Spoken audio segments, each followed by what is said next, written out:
Praise the Lord. அருமையான கர்த்தருடைய பிள்ளைகள் அனைவருக்கும் ஆண்டவராகிய இயேசு கிறிஸ்துவின் நாமத்தினாலே என்னுடைய வாழ்த்துக்களை நான் தெரிவித்துக் கொள்கிறேன். இந்த மாதத்தின் முதல் நாளிலே இந்த யூடியூப் சேனல் வழியாக நான் உங்களை சந்திப்பதில் மிகவும் மகிழ்ச்சி அடைகிறேன். கடந்த மாதமெல்லாம் உங்களுடைய நிலைமைகள் எப்படி இருந்தாலும் சரி, ஆனால் இந்த புதிய மாதத்திலே கர்த்தர் உங்களை ஒரு புதிய ஆசீர்வாதத்தினாலே ஆசீர்வதிக்க அவர் விரும்புகிறார். பொதுவாக பைபிளில் அமாவாசை, மாதப்பிறப்பு, அப்புறம் ஓய்வு நாள் இதெல்லாம் ஆசரிக்க வேண்டும், பலி செலுத்த வேண்டும் அப்படிலாம் வசனங்கள் போடப்பட்டிருக்கு. ஏன் அப்படின்னு சொன்னால், அந்த நாட்கள் எல்லாம் விசேஷ விதமாக வானம், அந்த மண்டலம் இருக்கு இல்லையா, வானத்தினுடைய அந்த மண்டலங்கள் திறந்திருக்கும். சரிங்களா? இதை குறித்து நம்ம அடுத்த ஒரு பதிவில் நம்ம விளக்கமாக பார்க்கலாம். ஸோ இந்த மாதத்தினுடைய முதல் நாளிலே நான் உங்களை சந்திப்பதில் மிகவும் மகிழ்ச்சி அடைகிறேன். கர்த்தர் தாமே உங்களை ஆசீர்வதிப்பாராக. இன்றைக்கு கர்த்தர் உங்களுக்கு கொடுக்குற ஒரு வார்த்தை, நான் ஆண்டவர்கிட்ட உட்காந்து நான் ஜெபிச்சேன். ஆண்டவரே, அந்த யூடியூப் மூலமாக பார்க்குற உங்களுடைய பிள்ளைகளுக்கு இந்த மாதத்தில் நீங்கள் என்ன வார்த்தை கொடுக்க விரும்புகிறீங்க அப்படின்னு நான் ஜெபித்த போது கர்த்தர் எனக்கு கொடுத்த வார்த்தை, ஆகாய எழுதின தீர்க்க தரிசன புஸ்தகம் 2ஆம் அதிகாரம் 23ஆம் வசனத்தை கர்த்தர் கொடுத்தார். நம்ம அந்த வசனத்தை எல்லாரும் சேர்ந்து நம்ம வாசிக்கலாம். ஆகாய் 2ஆம் அதிகாரம் 23ஆம் வசனம் நான் வாசிக்கிறேன். சேனைகளின் கர்த்தர் சொல்லுகிறார், செயல்தியேலின் குமாரனாகிய செருபாபேல் என்னும் என் ஊழியக்காரனே, உன்னை நான் அந்நாளிலே தெரிந்து சேர்த்து கொண்டு உன்னை முத்திரை மோதிரமாக வைப்பேன் என்று கர்த்தர் சொல்லுகிறார். ஹல்லேலூயா. கர்த்தர் சொல்லுகிறார், உன்னை நான் சேர்த்து கொண்டு உன்னை நான் முத்திரை மோதிரமாக வைப்பேன் என்று சொல்லி கர்த்தர் சொல்லுகிறார். அருமையான தேவனுடைய பிள்ளைகளே, நீங்கள் சோர்ந்து போயிருக்கீங்களா என்னன்னு தெரியாது. ஏன் இந்த வார்த்தையை கர்த்தர் கொடுத்தார் என்பதும் எனக்கு தெரியாது. ஆனால் கர்த்தர் சொல்கிறார், உன்னை முத்திரை மோதிரமாக நான் வைப்பேன். இது பார்த்தீங்கன்னா புதிய ஏற்பாட்டின் காலத்தில் இது பழைய ஏற்பாட்டில் இது சொல்லப்பட்ட வசனம். ஆனால் புதிய முத்திரை மோதிரமாக வைப்பேன் என்று சொல்லப்பட்ட ஒரு வார்த்தை. ஆனால் புதிய ஏற்பாட்டில் நீங்கள் பார்க்கும்போது கர்த்தர் அந்த முத்திரை மோதிரத்தை நமக்கு கொடுத்திருக்கிறார். ஆமென், ஹல்லேலூயா. ஸோ இயேசு சிலுவையிலே மரித்ததின் மூலமாக அந்த அதிகாரம் நமக்கு கொடுக்கப்பட்டிருக்குது. முத்திரை மோதிரம் யார் வைத்திருப்பார்கள் சொன்னால் ராஜா தான் அதை வச்சிருப்பார். பெரிய அதிகாரத்தில் உள்ளவங்க தான் அதை வச்சிருப்பாங்க. இதை குறித்து நம்ம வாசிக்கணும் அப்படின்னு சொன்னீங்கன்னா, நம்ம எஸ்தர் புஸ்தகத்தில் இதை குறித்து அருமையாக நம்ம வாசிக்கலாம். அகாஸ்வேரு தன்னுடைய கையில் இருந்ததான அந்த மோதிரத்தை கலட்டி என்ன பண்ணுறாரு, கொடுக்குறாரு. கொடுத்து நீங்கள் என்ன பண்ணுங்க, என் நாமத்தினால நீங்கள் கடிதம் எழுதி எல்லா நாட்டுக்கும் நீங்கள் அனுப்புங்க. ஏன்னா யூதர்களுக்குள்ளே யூதர்கள் எல்லாம் அந்த நாடுகளே அழிக்க வேண்டும் என்று சொல்லி ராஜாவோட முத்திரனால தான் அவன் சீல் போட்டு எல்லா நாடுகளுக்கும் போயிருந்தது. ஸோ அதே ராஜாவின் முத்திரை மோதிரத்தை வைத்து கொண்டு தான் அவன் என்ன பண்ணுறாருன்னா, இந்த மாதிரி சொல்கிறாரு, அந்த மாதிரி நீங்கள் என்ன பண்ணுங்கள், இந்த மோதிரத்தில் சீல் போடுங்க. அப்போ ராஜாவே அதுக்கு அதிகாரம் கொடுத்தது போல் அது காணப்படும். ஸோ நான் உன்னை அந்நாளிலே தெரிந்து கொண்டு உன்னை என்ன பண்ணுவேன், நான் முத்திரை மோதிரமாக வைப்பேன் சொல்லுவேன். அந்த முத்திரை மோதிரம் அதிகாரத்தை அது குறிக்கிறதாய் கூட அது காணப்படுகிறது. புதிய ஏற்பாட்டு நம்ம வாசிக்கும் போது லூக்கா 10ஆம் அதிகாரம் 10ஆம் வசனத்தில் நாம் வாசிக்கும் போது, சர்ப்பங்களையும் தேள்களையும் மிதிக்கவும் சத்துருவனுடைய சகல வல்லமைகளையும் மேற்கொள்ளவும் உங்களுக்கு அதிகாரம் கொடுக்கிறேன், ஒன்றும் உங்களை சேதப்படுத்தாது. அருமையான கர்த்தருடைய பிள்ளைகளை, நீங்கள் இது வரைக்கும் எந்த விஷயத்துக்குனாலும் பயந்துக்கிட்டு எந்த ஒரு விஷயத்தையும் சரியான முடிவு எடுக்க முடியாமல் நீங்கள் அப்படி இருந்திருக்கலாம். நிறைய பேர் நான் ஒரு டிவி சேனலில் நான் ஒர்க் பண்ணிட்டு இருந்தபோது என்னிடத்துல வர்ற நிறைய ஜெப குறிப்புகள், தினமும் கூட ஃபோன் கால் வரும். ஆனால் தினமும் சொன்ன காரியத்தையே சொல்லிட்டு இருப்பாங்க. நான் என்ன சொல்கிறேன், ராஜா அவருடைய அதிகாரத்தை, அவருடைய முத்திரை மோதிரத்தை கொடுத்த பிறகு திரும்பி போய் ராஜா கிட்ட போயிட்டு, எனக்கு இந்த பிரச்சனை இருக்குது, எனக்கு அந்த பிரச்சனை இருக்குது, இதை தீர்த்து வைங்க அப்படி சொல்லிட்டு எப்போ பார்த்தாலும் அதையே சொல்லிக்கிட்டு இருந்தா, நீங்கள் கொஞ்சம் அதை குறித்து நீங்கள் என்ன பண்ணுங்கள், யோசிச்சு பாருங்கள். அது எப்படி இருக்கும் அப்படின்னு நீங்கள் யோசிச்சு பாருங்கள். இப்போது உங்கள் பிள்ளைங்க உங்கள்கிட்ட வர்றாங்க, ஒரு காரியத்தை அவங்க கேட்குறாங்க. சரிங்களா? அப்படி கேட்கும்போது நீங்கள் என்ன பண்ணுறீங்கன்னா, அவங்களுக்கு அந்த காரியத்தை நீங்கள் என்ன பண்ணுறீங்க, கொடுத்துட்டீங்க. இப்போ ஒரு உதாரணத்துக்கு நான் உங்களுக்கு சொல்கிறேன். வச்சுக்கோங்களேன், உங்கள் பிள்ளைங்க வந்து ஒரு 100 ரூபா கேட்குறாங்கன்னு வைங்க.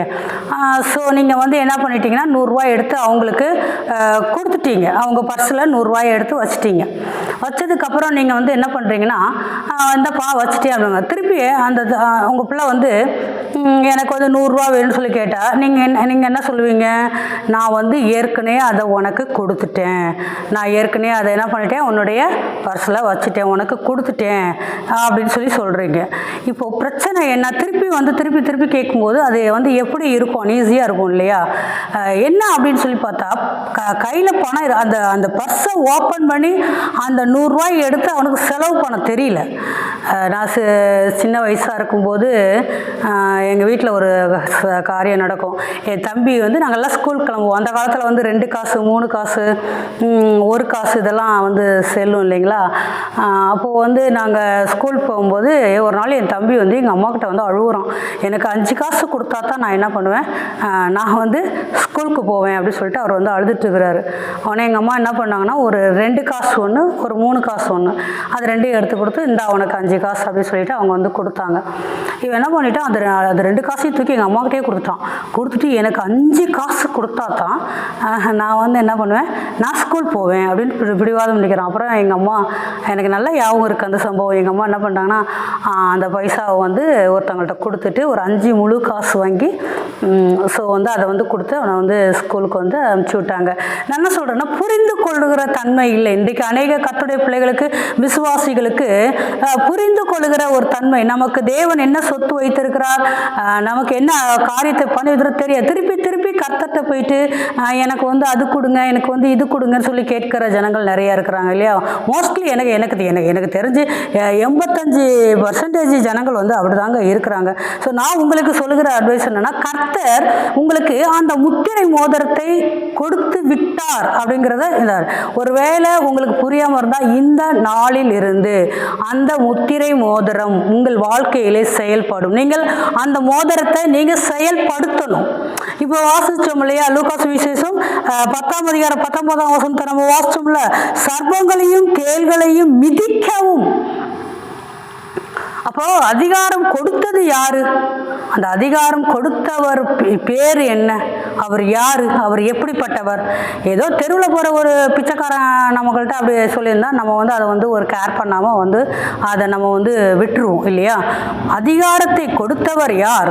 வானத்தையும் பூமியும் உண்டாக்கினவர், அண்ட சராசரங்களையும் படைத்தவர், அகிலத்தையும் ஆள்பவர், எல்லாம் அவர் கையிலே பிதாவானவர் ஒப்பு கொடுத்தார் என்று சொல்லி நம்ம யோவான் சுவிசேஷத்தில் வாசிக்கிறோம். இயேசு சொல்கிறாரு, எல்லாத்தையும் பிதா என் கையில் கொடுத்துட்டார்ப்பா அப்படின்னு சொல்லிட்டு நம்ம வந்து வாசிக்கிறோம். அப்போ எல்லாவற்றையும் வந்து இயேசுகிட்ட கொடுத்த பிறகு இயேசு எல்லாவற்றையும் நமக்கு கொடுத்து விட்டார் அப்படிங்கிறதும் வசனம் வந்து சொல்லுது. அப்போ அது நான் உங்களுக்கு அதிகாரம் கொடுக்கிறேன்.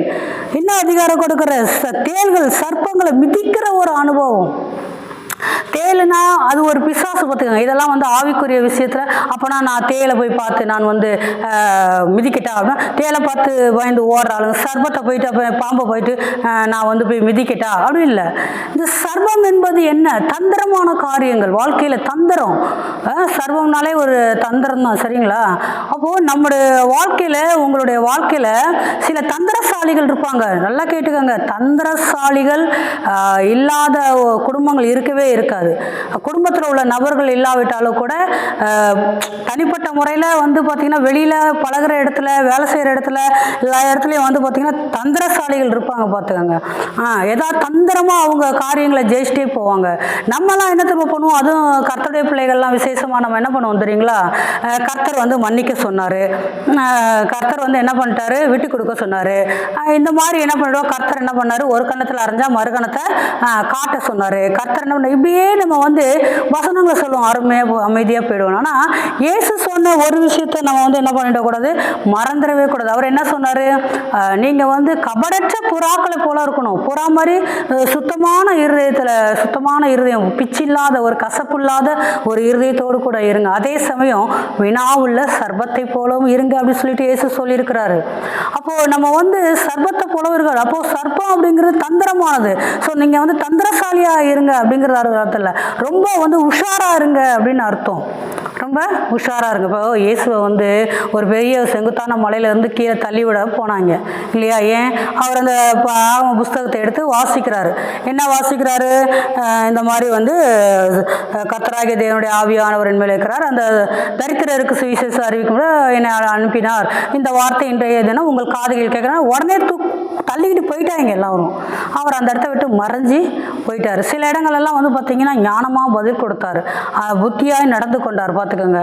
அப்போ வந்து பார்த்திங்கன்னா தந்திரசாலிகள் ஒருத்தர் வந்து ஏசுகிட்ட வந்து கேட்குறான் பாருங்களேன். எப்படி கேட்குறான்? ஆண்டவரே வந்து நீங்கள் கரெக்டாக சத்தியத்தின்படி சத்தியத்தை போதிக்கிற கர்த்தர் தான், அதனால் வந்து ராயனுக்கு வரி கொடுப்பது வந்து சரியான விஷயமா அப்படின்னு வந்து கேட்குறான். அப்போ கர்த்தர் என்ன சொல்கிறாரு? அவர் ஒன்று ஒரு காசை கொண்டு வா அப்படின்னு சொல்கிறார். ஒரு காசை கொண்டு வா. அந்த காசை காமிச்சோன்னே அவர் சொல்கிறாரு, ராயனுடையது ராயனுக்கு. அது இந்த மேலெழுத்து சொருபம் யாருதுன்னு சொல்லி கேட்குறாரு. ராயனுடையதுன்னு சொல்லணும்னா அவன் சொல்கிறாரு, ராயனுடையதை ராயனுக்கு செலுத்து, தேவனுடையதை தேவனுக்கு செலுத்து. அவன் எப்படியாயிலும் வந்து இயேசு மேலே வந்து ஒரு குற்றத்தை கண்டுபிடிக்கிறதுக்காக அந்த காரியத்தை தந்திரசாலி பாருங்க. அப்போது வந்து இந்த மாதிரி கிரியைலாம் இயேசு வந்து மேற்கொண்டார். ஸோ அதுதான் நமக்கும் சொல்லி கொடுத்துருக்குறாரு. அந்த அதிகாரத்தை நான் உனக்கு தர்றேன் அப்படின்னு சொல்லி கொடுத்துருக்குறாரு. நீ என்ன பண்ண? தேள்களையும் சர்ப்பங்களையும் தேள்களையும் மிதிக்கிற ஒரு அனுபவம் இயேசுவின் நாமத்தில். இதெல்லாம் எப்படி சும்மா நான் என்ன சொல்கிறேன் வந்து இப்போது கண்ணுக்கு தெரியாத ஆவிகளோடு கூட எப்படி நம்ம வந்து யுத்தம் பண்ணுறது, எப்படி அதை இது பண்ணுறது? நம்ம உலக பிரகாரமான காரியங்கள் அது இல்லைங்க. பவுல் வந்து எழுதும்போது எபேசியர் 6ஆம் அதிகாரத்தில் எழுதும்போது அது சொல்கிறாரு, மாமிசத்தோடு இரத்தத்தோடு நமக்கு போராட்டம் இல்லை, அது ஆவிக்குரிய மண்டலத்தோடு கூட பொல்லாத ஆவிகள் துறைதனங்கள் அந்தகாரத்தின் கிரியைகளோடு கூட தான் நமக்கு போராட்டம் உண்டு அப்படின்னு சொல்லி சொல்கிறார். அப்போது கண்ணுக்கு தெரியாத ஆவிக்குரிய மண்டலத்தில் வந்து பார்த்திங்கன்னா இந்த மாதிரி பிசாசின் கிரியைகள் மனுஷர்களை ஏவி விடுறது, நமக்கு விரோதமாக காரியங்களை எழுப்பி விடுறது. ஸோ அதெல்லாம் வந்து எங்கே யுத்தம் பண்ணணும் அப்படின்னு சொன்னீங்கன்னா ஆவிக்குரிய மண்டலத்தில் தான் அந்த யுத்தத்தை வந்து நம்ம பண்ணணும். சரிங்களா? சரி, அப்போ வந்து இதெல்லாம் குறித்து நம்ம ஒரு பதிவில் நம்ம பார்க்கலாம். என்ன இங்கே வாசிக்கிறோம்? என்ன வாசிக்கிறோம்னா, சர்ப்பங்களையும் தேள்களையும் மிதிக்கவும் சத்துருவனுடைய சகல வல்லமை, சத்துருவனுடைய சகல வல்லமையும் மேற்கொள்ள உங்களுக்கு நான் அதிகாரம் கொடுக்கிறேன் அப்படின்னு சொல்றார் ஆண்டவர். ஸோ அப்போ சத்துருடைய சகல வல்லமை. சத்துரு யார்? சத்துரு யார் சொல்லுங்க பார்க்கலாம். இப்போ சத்துரு அப்படிங்கும் போது பார்த்தீங்கன்னா, இப்போ கர்த்தரை வந்து வேதத்தில் எழுதப்பட்டிருக்கு, என்னோடு கூட அப்பம் புசித்தவன் என் தாழ்ந்தில கையிட்டவனே எனக்கு சத்துருவா இருக்கிறான் அப்படின்னு சொல்லிட்டு வாசிக்கிறோம். அப்போது மனுஷர்கள் கூட வந்து என்ன பண்ணுவாங்க? சத்துருவா இருப்பாங்க. பாருங்க, நம்மளால அவங்கள ஒன்றுமே பண்ண முடியாமல் தவிப்போம். பார்த்துக்கோங்க. சில நேரங்களில் பார்த்தீங்கன்னா, இப்போ வந்து நான் ஊழியக்காரியாக இருக்கனால எனக்கு நிறைய பிரச்சனைகள் இருக்கும். சபையை நடத்துகிற ஒரு ஊழியக்காரியாக இருக்கனால எனக்கு நிறைய பிரச்சனைகள் வந்து இருக்கும். பார்த்துக்கோங்க. என்னன்னு கேட்டால் வந்து வணைஞ்சி போ, நெளிஞ்சி போ, விட்டு கொடு அப்படி சொல்லலாம். அப்போ இறங்கி இறங்கி இறங்கி நம்ம தாழ்ந்து தாழ்ந்து தாழ்ந்து போகும்போது இதை சபை நடத்துகிற ஊழியக்காரர்களுக்கு இது நல்லா புரியும். அப்போ என்ன பண்ணுவாங்கன்னா, அது ஒரு ஆவி பாருங்கள், அது ஒரு அசுத்த ஆவி பாருங்கள், அது எப்பயுமே நம்மளை டாமினேட் பண்ணிக்கிட்டே இருக்கும். அது பண்ணுற தப்பு, அது பண்ணுற ஒரு கிரியைகள்லாம் வந்து வெளியில் வராது. ஆனால் நம்மளை வந்து என்ன பண்ணிகிட்டு இருக்கிறோம்? டாமினேட் பண்ணிக்கிட்டே இருக்கும். அப்போது இது வந்து சத்துருனுடைய ஒரு வல்லமை. பார்த்துக்கோங்க. ஆனால் கர்த்தர் சொல்கிறாரு, இந்த சத்துருனுடைய சகல வல்லமையை மேற்கொள்ளும்படியான உனக்கு அதிகாரம் தருகிறேன். அருமையான கர்த்தருடைய பிள்ளைகளே, இந்த மாதத்திலிருந்து இந்த வார்த்தையை நீங்கள் பிடிச்சுக்கொள்ளுங்க. கர்த்தர் உங்களுக்கு அதிகாரம் கொடுத்திருக்கிறார். நீங்கள் சொல்லுங்கள், ஆவிக்குரிய உலகத்தில் நீங்கள் என்ன பண்ணுங்க? பேசுங்க. உங்கள் வார்த்தை தான். ஒரு வசனத்தை ஒரு வந்து பார்த்தீங்கன்னா, நான் உங்களுக்கு ஒரு வசனத்தை சொல்கிறேன். லூக்கா சுவிசேஷம் 8ஆம் அதிகாரம் 23ஆம் வசனம் 24ஆம் வசனத்தில் ஒரு சம்பவம் நடக்குது. 28ஆம் அதிகாரத்தில் என்ன நடக்குது? இப்போது இயேசுவும் அவருடைய சிஸ்டர்களும் படகுல போகிறாங்க. படகுல போன உடனே என்ன நடக்குது? பெரிய காற்று வந்து அப்படியே இந்த அலைகள் வந்து மோதி படகுல வந்து மோதுது.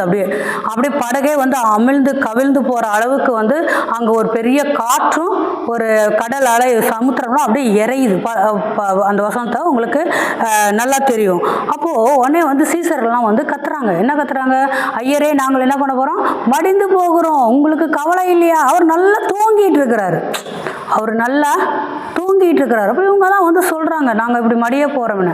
உடனே இயேசு எழுந்துட்டு என்ன சொன்னாருன்னா, காற்றையும் சமுத்திரத்தையும் அதெல்லாம் பார்த்து என்ன பண்ணா, இறையாதே, அமைதலா இரு அப்படின்னு ஒரு சத்தம் கொடுத்தாரு. அவர் சொன்ன உடனே ஒரே அமைதியாயிடுச்சு.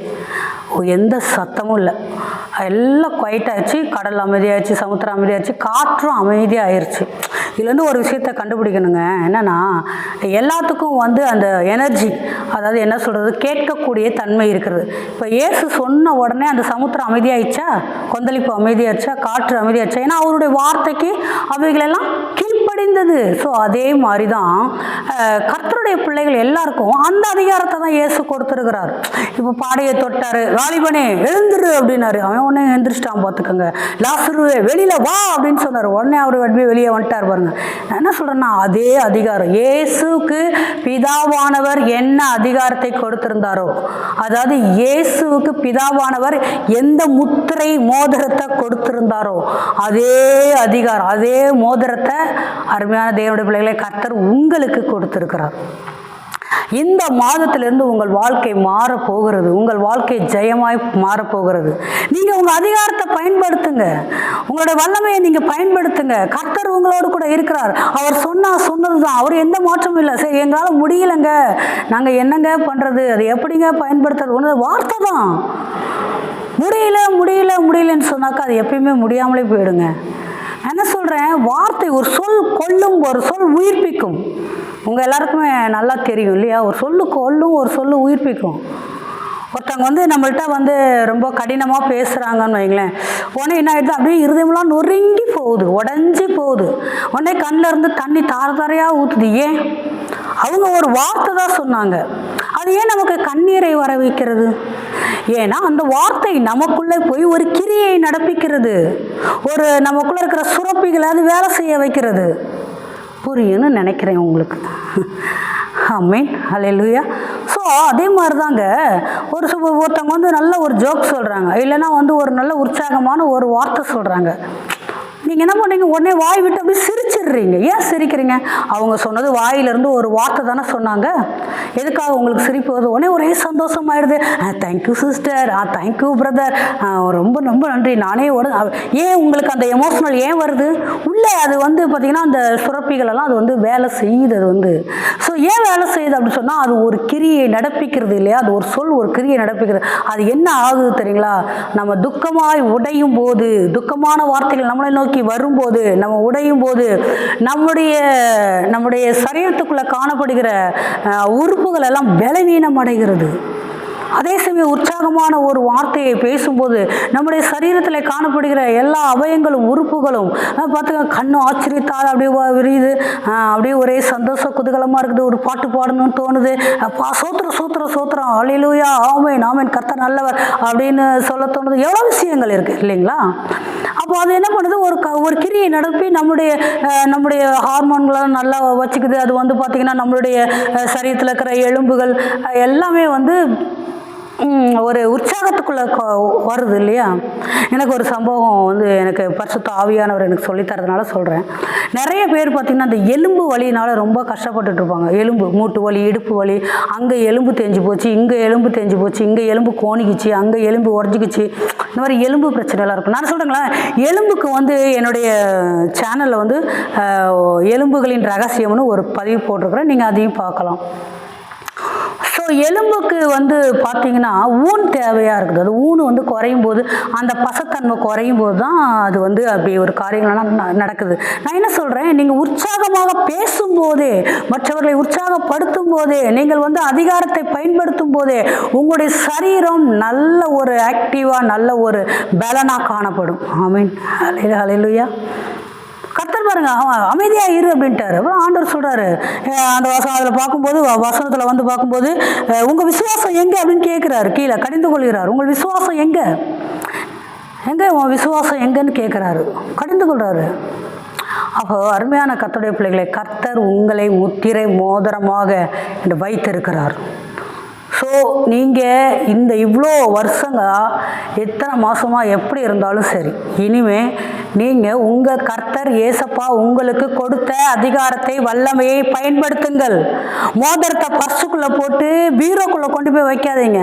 ஒரு பைபிளோட கூட முடிச்சிடாதீங்க. இந்த பைபிள் ஜீவ வார்த்தை என்று எழுதப்பட்டிருக்குது. அப்படியே வசனத்தை மட்டும் படிச்சுட்டு போகாதீங்க.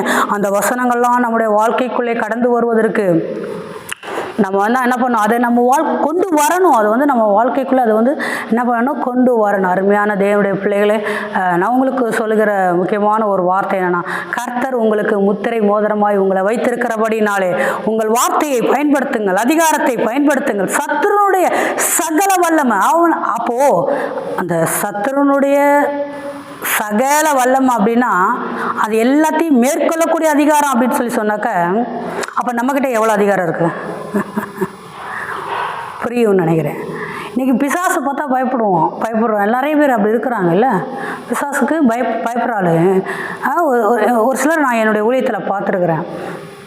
ஒரு முறை ஒரு ஊருக்கு வந்து எங்களை கூட்டிகிட்டு போயிருந்தாங்க. நானும் இன்னொரு சகோதரியும் கூட போயிருந்தோம். அந்த ஊரில் வந்து அந்த ஒரு குறிப்பிட்ட நபருக்கு வந்து பிசாசு பிடிச்சிருந்தது. அந்த வீட்டுக்குள்ளேயும் பிசாசு. அதனால் வந்து எங்களை என்ன பண்ண, கிட்டத்தட்ட ஒரு 25-30 கிலோமீட்டர் ட்ராவல் பண்ணி நான் இருக்கிற இடத்துலேருந்து அந்த ஊருக்கு பிசாசு ஓடுறதுக்காக நாங்கள் போயிருந்தோம். ஒரு கார் ஒன்று வச்சுருந்தோம். அந்த கார் டிரைவர் அவர் என்ன பண்ணார், எங்களை கூட்டிகிட்டு போனார். நாங்கள் போயிருந்தோம். அப்படி போகும்போது அந்த வீட்டில் போயிட்டு உட்காந்து ஜெபிக்க ஆரம்பித்தோம். அந்த பிசாசு அந்த வீட்டுக்குள்ளே எங்கே இருக்குதுன்னு நான் பார்த்துட்டேன்.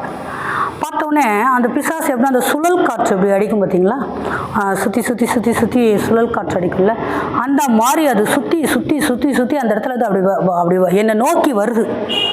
என்னை நோக்கி வந்த உடனே நான் என்ன பண்ணிட்டேன், அந்நிய பாஷை பேச ஆரம்பிச்சிட்டேன். என் கூட வந்த சகோதரியும் அது வந்து நல்ல ஒரு ஆவிக்குரிய சகோதரி, அவங்களும் வந்து அதை புரிஞ்சுக்கிட்டோடனே அவங்களும் என்ன பண்ணிட்டாங்க, அவங்களும் பார்த்துட்டாங்க. அவங்க என்ன பண்ணிட்டாங்க, 2 பேரும் ஆவியில் நிறைஞ்சு அந்நிய பாஷை பேசி இயேசுவின் நாமத்தினால பிசாசேன்னு ஒரு சத்தம் கொடுத்தோடனே எங்கள் டிரைவர் வெளியே நின்றுட்டு இருந்தார் பார்த்தீங்களா, ஒரே ஓட்டம் ஓடியே போயிட்டார். நாங்கள் எல்லோரும் வந்து ப்ரேயர் பண்ணி பிடிச்சோம். ஆனால் ஆண்டவருடைய கிருபையினாலங்க அந்த குடும்பம் இன்றைக்கு ரொம்ப நல்லா இருக்குது. கிட்டத்தட்ட இது நடந்து ஒரு 10-15 வருஷம் இருக்குன்னு வைங்களேன். இன்றைக்கி ரொம்ப நல்லா இருக்குங்க அந்த குடும்பம். அந்த பிசாசனுடைய கிரியைகள் நான் கேட்பேன், கொஞ்ச நாள் கேட்டுகிட்டே இருந்தேன், எப்படி இருக்கீங்க, நல்லா இருக்கீங்களான்னு. அதுக்கப்புறம் எல்லாம் நல்லா ஃபுல் விடுதலையோடு கூட அவங்க இருக்கிறாங்கன்னு அதுக்கப்புறம் நான் எந்த ஒரு இதுவும் எடுத்துக்கிறது கிடையாது. ஸோ நான் என்ன சொல்கிறேன், அவர் ஓடியே போயிட்டார். நாங்கள் திருப்பி எல்லாம் முடிச்சுட்டு நாங்கள் அந்த காரில் ஏறி வரும்போது அவர் சொல்கிறாரு, சிஸ்டர் நீங்கள் ஒரு சத்தம் கொடுத்தீங்க பாருங்கள், ஓடியே போயிட்டேன் சிஸ்டர், ஓடியே போயிட்டு அந்த காட்டுக்குள்ளே ஓடி போயிட்டு. அது ஒரு சின்ன ஒரு கிராமம். பிசாசை பார்த்து பயப்படுகிற விசுவாசிகள் உண்டு. அவர் வந்து ரட்சிக்கப்படாத ஒருத்தர். விசுவாசிகள் உண்டு. ஐயோ பிஏ எது செஞ்சிருமோ, கனவு இப்படி வருது அப்படி வருது, சூனியம் அப்படி வந்துருமோ இப்படி. நான் என்ன சொல்கிறேங்க, கர்த்தருடைய கிருபையினால நான் சொல்கிறேன், உங்களுக்கு தேவன் அதிகாரத்தை கொடுத்துருக்கிறார். சகல அதிகாரமும் உங்களுக்கு இருக்குது. அது நீங்கள் வந்து உங்களுடைய தங்க நகையை வீரக்குள்ளே வச்சுருக்கிற மாதிரி இதை நீங்கள் வச்சுருக்காதீங்க. இதை வந்து எடுத்து பயன்படுத்துங்க. உங்களுக்கு என்ன தேவையோ அதை எல்லாவற்றையும் நீங்கள் இயேசுவின் நாமத்தில் அதை பெற்றுக்கொண்டேன்னு சொல்லுங்கள். என்ன தேவை இல்லையோ அது எல்லாவற்றையும் இயேசுவின் நாமத்தில் மிதிக்கிறேன், இயேசுவின் நாமத்தில் ஜெயிக்கிறேன், இயேசுவின் நாமத்தில் வெற்றி பெறுகிறேன், இயேசுவின் நாமத்தில் இந்த கிரிகளை உரியடிக்கிறேன். அப்பாலே போ. இயேசுநாதர் எங்கெல்லாம் சத்தம் கொடுத்தாருன்னு சொல்லி பாருங்களேன். அது நீங்கள் எடுத்து தியானிங்க. பிசாசெல்லாம் ஓட்டும்போது, அற்புதங்கள் செய்யும்போது நிறைய இடத்துல அப்படியே அதட்டினார் என்று வாசிக்கிறோம். அமைதலாயிரு. ஸோ அதனால் வந்து அந்த மோதிரம் அதிகாரம் தாங்க. அந்த அதிகாரம் உங்கள் வாயின் வார்த்தையினால தான் வர வேண்டும். அருமையான கர்த்தருடைய பிள்ளைகளே, இந்த மாதத்திலிருந்து உங்களுக்கு ஒரு ஆசீர்வாதமான மாதம். ஸோ நீங்கள் வந்து உங்களுடைய அதிகாரத்தை பயன்படுத்துங்க. கர்த்தர் உங்களை முத்திரை மோதிரமாய் வச்சிருக்கிறேன்னு சொல்லி கதை ஓட்டுகிற கர்த்தர் நம்முடைய கர்த்தர் அல்ல. அவர் என்றைக்கு சிலுவையிலே நமக்காக மரித்து ஜீவனை கொடுத்தாரோ, என்றைக்கு உயிர் தெழுந்தாரோ, அன்றையிலிருந்து அந்த வல்லமை எல்லாம் நமக்குள்ளே கிரியை செய்கிறது. நீங்கள் வந்து ஞானஸ்தான தொட்டிலே இருந்து ஞானஸ்தானம் எடுத்த உடனே உங்களுக்கு அந்த அதிகாரம் கொடுக்கப்பட்டது. ஒரு பாவி மனம் திரும்புகிற நிமித்தம் பரலோகத்திலே மிகுந்த சந்தோஷம் உண்டாயிருக்கும் என்று அந்த வசனம். ஏன் மிகுந்த சந்தோஷம்னா என்ன, அதுக்கு நிறைய காரியங்கள் இருக்குதுங்க. அதில் ஒரு விஷயம்தான், அங்கேருந்து உங்களுக்கு சகல விதமான அதிகாரங்களும் பாதுகாப்பும் உங்களுக்கு கொடுக்கப்பட்டாயிற்று. ஸோ அதனால் அருமையான தேவனுடைய பிள்ளைகளே, இந்த மாதம் உங்களுக்கு நல்ல ஒரு ஆசீர்வாதமாக இருக்கும். கர்த்தர் தாமே உங்களை ஆசீர்வதிப்பாராக. ஆமேன்.